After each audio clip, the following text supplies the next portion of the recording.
घटना घटी उसके बाद आप लोग की मांग भी बदल गई। पहले धर्मेंद्र प्रधान का इस्तीफा, अब पीएम मोदी का विषय। देखिए, ये लोगों का रोष है।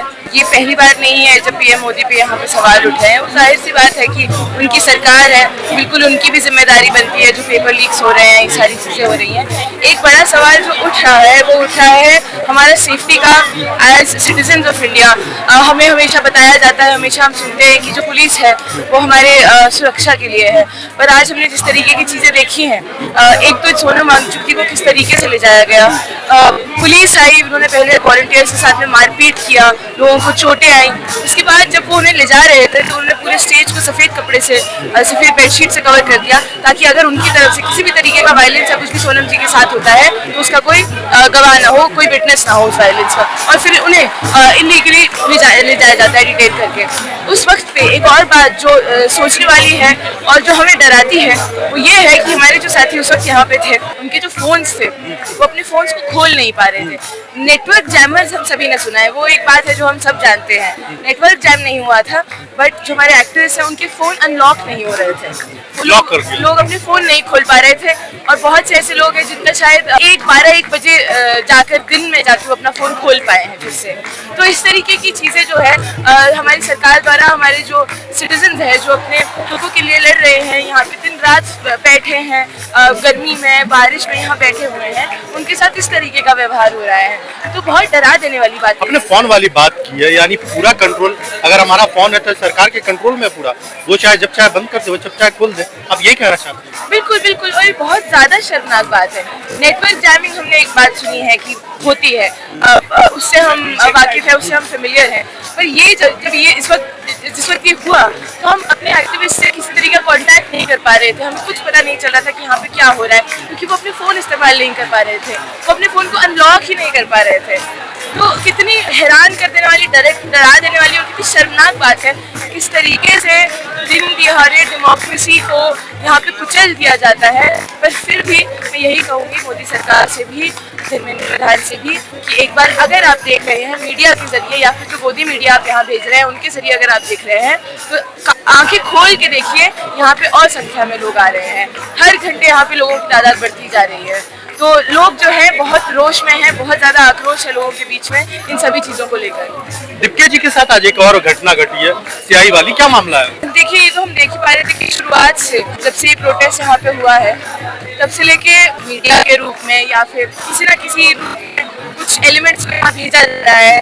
कभी वो गुंडागर्दी करते हैं, कभी लोगों से इस तरीके के सवाल पूछते हैं, कुछ तो मतलब अंडर कवर भी कह सकते हैं। यहाँ आते हैं, लोगों से अच्छे से बात करते हैं, सवाल पूछते हैं और फिर बाद में जाके जब उनका कवरेज देखते हैं तो वो कुछ और ही कवरेज होता है। तो इस तरीके की चीज़ें कॉन्स्टेंटली हो रही है।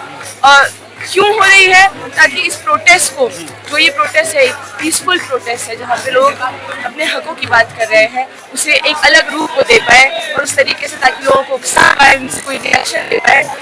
और वैसे ही आज वो अभिजीत के ऊपर इंक फेंकी गई, जो कि बहुत कंडेमनेबल बात है, हम उसे कंडेम करते हैं।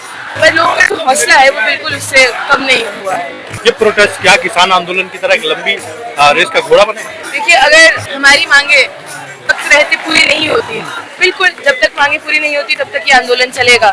अगर हमारी मांगों को सुन लिया जाता है तो बिल्कुल इस आंदोलन को भी खत्म किया जाएगा और हम एक नए। बहुत सारे विपक्ष के नेता है, कोई ऐसा नेता बाकी है जिसको आना चाहिए, नहीं आए? देखिए, वैसे तो बहुत सारे लोग हैं, मैं कैसे बताऊं कि मैं समझ रही हूँ आप किसकी बात कर रहे हैं। राहुल गांधी अभी तक नहीं आए हैं, उन्हें आना चाहिए। मैं तो समझती हूँ वो विपक्ष के नेता हैं तो उन्हें आना चाहिए, पर अभी तक वो नहीं आए हैं, उस पर मैं कुछ कह नहीं सकती। बट मेरी उम्मीद ये है कि अभी तक जितने एमपीज यहाँ पे आए हैं, जितने नेता यहाँ पे आए हैं, वो 20 तारीख को जब हम मार्च निकालेंगे तो वो 20 तारीख को भी आएंगे। ठीक है, धन्यवाद। इस घटना के बाद ये आंदोलन क्या रूप लेगा? इस घटना के बाद ये बेवकूफ़ी थी बीजेपी सरकार की कि उन्हें लगा अगर वो सोनम वांगचुक को ले जाएंगे या फिर हमें हटाने की कोशिश करेंगे तो ये आंदोलन खत्म होने लगेगा, अगर ये आंदोलन कमज़ोर पड़ जाएगा। और जिस तरीके से आप देख सकते हैं कितने आक्रोश के साथ, कितने गुस्से के साथ यहाँ पे और लोग जुड़े हैं और लोग उतने ही आक्रोश के साथ नारे लगा रहे हैं, थक नहीं रहे हैं और तब तक मांग रख रहे हैं जब तक सोनम वांगचुक को रिलीज़ नहीं करा जाता, वापस नहीं करा जाता और धर्मेंद्र प्रधान का इस्तीफा नहीं हो जाता।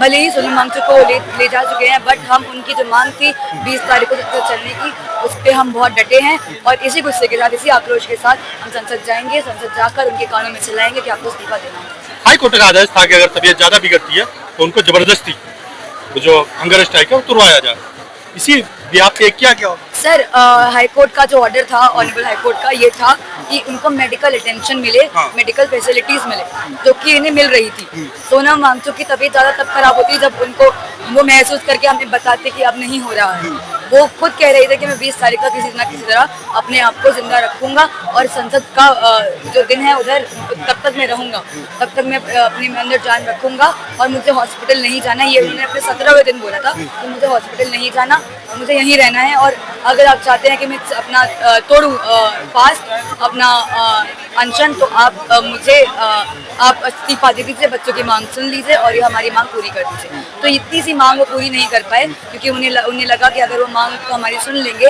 तो बाद में पहले धर्मेंद्र प्रधान की इनकॉम्पिटेंस पर हमने सवाल उठाया, फिर उनकी इनकॉम्पिटेंस पर भी सवाल उठाएंगे, उनके भी इस्तीफे तक हम जाएंगे। तो इसी डर से कि ये शुरुआत नहीं होने देंगे, क्योंकि 12 साल में ना एक प्रेस कॉन्फ्रेंस ना एक इस्तीफा हुआ है इस सरकार में, तो ये नहीं होगा। तो इसीलिए उन्होंने ये कदम उठाया कि सोनम वांगचुक को ही ले गए। पर इससे कुछ हमारा नुकसान नहीं हुआ है, हमारे में उतना ही जोश है, हम उसी जोश से ही चिल्ला रहे हैं कि सोनम वांगचुक को वापस लाइए और उम्मीद है उनको वापस लाया जाएगा एंड हम संसद जोरों शोरों से जा पाएंगे। हाई कोर्ट का आदेश था कि अगर तबीयत ज्यादा बिगड़ती है तो सोनम वांगचुक जी को ले जाया जाए, जबरदस्ती उसका जो अनशन है तुड़वाया जाए, तो फिर विरोध क्यों? विरोध क्यों नहीं होगा? मतलब किस तरह से पुलिस लेके गई है, ना कोई नोटिस, ना कोई नोटिफिकेशन, ना सोनम वांगचुक जी को नोटिस दिया गया, ना उनकी फैमिली को नोटिस दिया गया, ना जहाँ यहाँ पे लोग बैठे उनको नोटिस दिया गया। दिल्ली पुलिस आई सिविलियन क्लोथ्स में आई, एक तो पहली बात तो कोई नोटिस नहीं आया, कोई इंटीमेशन नहीं आया दिल्ली पुलिस को, इधर उन्होंने कोई इंटीमेशन नहीं दिया। सिविलियन क्लोथ्स में आई, उन्होंने बेडशीट घेरा कैमरा के सामने और फिर वो सोनम वांगचुक जी को उठा के लेके गए हैं। मतलब ये भी एक चीज़ है ना कि आप मतलब किस उस आदमी के कंसेंट से कर रहे हैं या नहीं कर रहे हैं, ये बहुत बड़ी बात है। तो जिस तरह से डिटेंशन हुआ, डिटेंशन के मतलब सोनम वांगचुक जी को जब उठा के लेके जाया गया, उसके बाद यहाँ पे दिल्ली पुलिस कह रही थी कि 144 सेक्शन लगा देंगे, तो यहाँ पे जो स्टूडेंट्स हैं उनको भी भगाया जा रहा था इस एरिया से। तो ये तो हाई कोर्ट का कोई आदेश है नहीं कि आप मतलब सिविलियन क्लोज में उठाइए जाके, जिसको आप उठा रहे हैं उनको भी इन्फॉर्मेशन मत दीजिए कि उनको कहाँ लेके जाया जा रहा है, उनकी फैमिली को इन्फॉर्मेशन ना दीजिए कि कहाँ लेके जाया जा रहा है उनको, और किसी को कोई इन्फॉर्मेशन के बिना उनको उठा के ले दीजिए। आंदोलन का क्या स्वरूप होगा, किस तरफ जाएगा आंदोलन? जिस तरह से आज दो बड़ी घटना घटी, दीपके जी के साथ भी घटना घटी, वांगचुक जी के साथ। मतलब देखिए, मतलब इन दोनों इंसिडेंसेस के बाद दिल्ली पुलिस जहाँ यहाँ पे जो स्टूडेंट्स बैठे हुए थे उनको यहाँ से निकालने की कोशिश कर रही थी। अभी आपको पता ही है जो सोनम वांगचुक हैं उनके अनशन को 18 दिन हो चुके हैं, 18-19 दिन हो रहे हैं। मीडिया में टेंशन आ रहा है, सारे के सारे स्टूडेंट जो है वो सिंपैथी में है इस मूवमेंट के। स्टूडेंट को अपनी कंडीशन का एहसास हो चुका है, स्टूडेंट जानता है कि हम जब एग्जाम देने जाएंगे तो कोई मिनिस्टर का बेटा होगा जो उसको 10 को ज़्यादा हाई रैंक की आएगी, क्योंकि उसको पहले से ही पेपर मिल रखा होगा। स्टूडेंट को अपनी कंडीशन का एहसास हो चुका है, इसलिए आप देखेंगे कि यहाँ पे सारे दिनों में से सबसे ज़्यादा भीड़ आज है। तो दिल्ली पुलिस का ये इंटेंशन था और सरकार का ये इंटेंशन रहा है कि यहाँ से मतलब ये जो प्रोटेस्ट यहाँ पे हो रहा है वो क्लियर हो। पर आप अगर देखेंगे तो यहाँ पे और भीड़ जम रही है। तो मेरा भी यही कहना है कि मेरा भी मूवमेंट कहीं नहीं जा रहा और 20 तारीख को हम संसद घेरने जा रहे हैं। 20 तारीख को संसद घेरने के बाद भी कुछ नहीं होता है तो फिर क्या होगा? ऐसा तो मूवमेंट चलता रहेगा। आप जब तक रेजिग्नेशन नहीं देंगे तब तक मूवमेंट चलता रहेगा। 20 से अधिक बच्चों ने अपनी जान दे दी है। पेपर लीक हुए हैं, पेपर लीक की कंट्रोवर्सी के बाद जब री एग्जामिनेशन हुए तभी भी पेपर लीक हुआ है। यूजीसी सोशियोलॉजी का पेपर लीक हुआ है, नेट सोशियोलॉजी का पेपर लीक हुआ है। आप as a education minister fail कर चुके हैं। दीपिका जी ने आज एक नई बात कही है कि अब हमें पीएम मोदी का भी इस्तीफा चाहिए। बिल्कुल, अब होम मिनिस्ट्री कौन सी सरकार के अंडर है? तो पहले तो नहीं कह रहे थे, आज ही कह रहे हैं। पहले तो सिर्फ धर्मेंद्र प्रधान का इस्तीफा। मतलब देखिए, अभी तक हमको जिस तरह से प्रोटेस्ट करने की परमिशन मिली थी, जिस तरह से हमको अपने डिसेंट दर्ज करने का मौका मिला था, वो ठीक था। आज जो हुआ, मतलब जिस तरह से सोनम वांगचुक जी को उठा के लेके गई है दिल्ली पुलिस, मतलब इसकी भी बात है। आपको होम मिनिस्ट्री से आदेश मिले ये सब करने की, हमको हमारी सरकार में बिल्कुल कॉन्फिडेंस नहीं है। इतने दिनों की चुप्पी, मतलब प्राइम मिनिस्टर प्रधानमंत्री ने आके एक बार भी एड्रेस नहीं किया है स्टूडेंट्स को, एक बार भी कोई स्टेटमेंट तक नहीं निकाला है। उन्होंने बस मतलब ये जो मूवमेंट हो रहा है वो भारत का हर नागरिक जानता है कि सीजेपी मूवमेंट हो रहा है, स्टूडेंट्स ने जंतर मंतर घेर रखा है 1 महीने से। तो वो जो चुप्पी है, मतलब एक जिद है कि हम इसको रिस्पॉन्स ही देंगे। किसान आंदोलन के टाइम में भी सरकार चुप थी, तो यहाँ भी चुप। किसान आंदोलन जब 1.5 साल चला, जो उन्होंने घेर के बैठे दिल्ली के मतलब हर कोने पे जब इन्होंने प्रोटेस्ट किया, तब अंत में तो वो जो काले कानून थे उनको वापस लिया गया था। अभी दीपिका जी खुद अनशन पे बैठ गए हैं, अब उनका अनशन कौन तुड़वाएगा? दीप के भी अनशन पे बैठ गए, हम भी अनशन पे बैठ चुके हैं।